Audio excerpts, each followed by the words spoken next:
2025 March മാസം 28-ാം തീയതി വെള്ളിയാഴ്ച ദിവസം.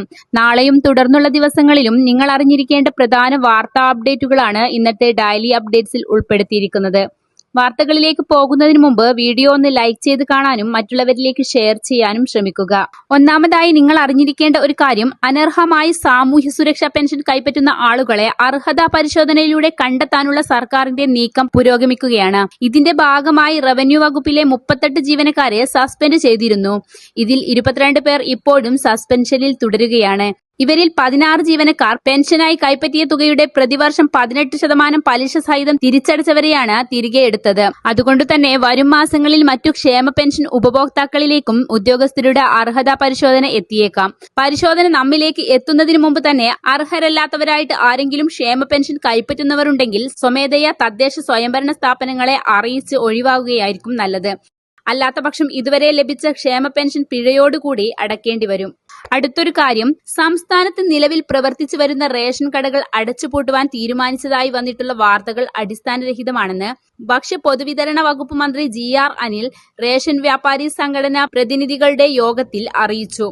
പൊതുവിതരണ രംഗം ശക്തിപ്പെടുത്തി മുന്നോട്ട് കൊണ്ടുപോകുക എന്നതാണ് സർക്കാരിന്റെ നയം. റേഷൻ വ്യാപാരികൾ നേരിടുന്ന സാമ്പത്തികവും നിയമപരവും തൊഴിൽപരവുമായ വിവിധ പ്രശ്നങ്ങൾ പഠിച്ച് പരിഹാരങ്ങൾ നിർദ്ദേശിക്കുന്നതിനു വേണ്ടി വകുപ്പ് തലത്തിൽ സമിതി രൂപീകരിച്ചിരുന്നു. മറ്റൊരറിയിപ്പ്, വളാഞ്ചേരിയിലെ ഒരു ലഹരി സംഘത്തിലെ 9 പേർക്ക് HIV ബാധ. 2 മാസം മുമ്പ് കേരള എയ്ഡ്സ് കൺട്രോൾ സൊസൈറ്റി നടത്തിയ സ്ക്രീനിംഗിലാണ് ഞെട്ടിപ്പിക്കുന്ന വിവരം പുറത്തുവന്നത്. ലൈംഗിക തൊഴിലാളികൾ ഡ്രഗ്സ് ഉപയോഗിക്കുന്ന സംഘത്തിൽപ്പെട്ടവരിൽ ഉൾപ്പെടെ സ്ക്രീനിംഗ് നടത്തിയിരുന്നു. വളാഞ്ചേരിയിൽ ആദ്യം ഒരാൾക്കാണ് HIV സ്ഥിരീകരിച്ചത്. അയാളെ കേന്ദ്രീകരിച്ച് നടത്തിയ അന്വേഷണത്തിലൂടെയാണ് ആരോഗ്യവകുപ്പ് ലഹരി സംഘത്തിലേക്ക് എത്തിയത്. അതിനുശേഷം എയ്ഡ്സ് പരിശോധന നടത്തിയപ്പോഴാണ് വൈറസ് ബാധ കണ്ടെത്തിയെന്ന് DMO സ്ഥിരീകരിച്ചത്. എയ്ഡ്സ് സ്ഥിരീകരിച്ചതിൽ 6 പേർ മലയാളികളും 3 പേർ ഇതര സംസ്ഥാന തൊഴിലാളികളുമാണ്. ഒരേ സിറിഞ്ച് ഉപയോഗിച്ച് ഇവരെല്ലാം ലഹരി കുത്തിവച്ചിരുന്നു. ഇതാണ് രോഗബാധയ്ക്ക് കാരണമായതെന്ന് DMO പറയുന്നു. ഇവരുമായി ബന്ധപ്പെട്ട എല്ലാ ആളുകളെയും സ്ക്രീനിംഗ് നടത്താനുള്ള ശ്രമത്തിലാണ് ആരോഗ്യവകുപ്പ്.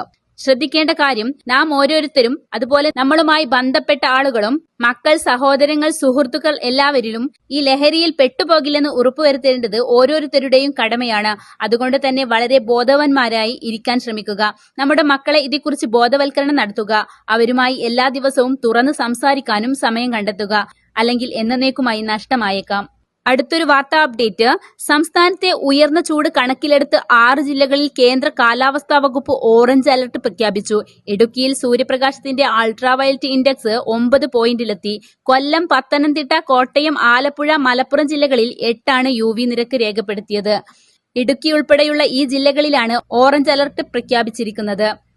എറണാകുളം, തൃശൂർ, പാലക്കാട്, കോഴിക്കോട്, വയനാട് ജില്ലകളിലെ UV ഇൻഡെക്സ് 6 രേഖപ്പെടുത്തിയിരിക്കുന്നത്. സാധാരണയേക്കാൾ 2 മുതൽ 4 ഡിഗ്രി സെൽഷ്യസ് വരെയാണ് താപനില വർദ്ധിക്കുക.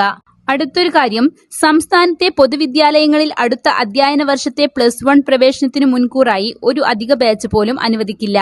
ആദ്യഘട്ട അലോട്ട്മെന്റ് കഴിഞ്ഞ ശേഷം കുട്ടികൾ കുറവുള്ളതും ഒഴിഞ്ഞുകിടക്കുന്നതുമായ ബാച്ചുകൾ പുനഃക്രമീകരിക്കും. അതിനുശേഷവും സീറ്റ് ക്ഷാമമുണ്ടെങ്കിൽ മാത്രമാണ് അധിക ബാച്ചുകൾ അനുവദിക്കുന്നതുൾപ്പെടെ പരിശോധിക്കുക. വാർത്തകൾ പൂർണ്ണമായും കേട്ടതിന് നന്ദി.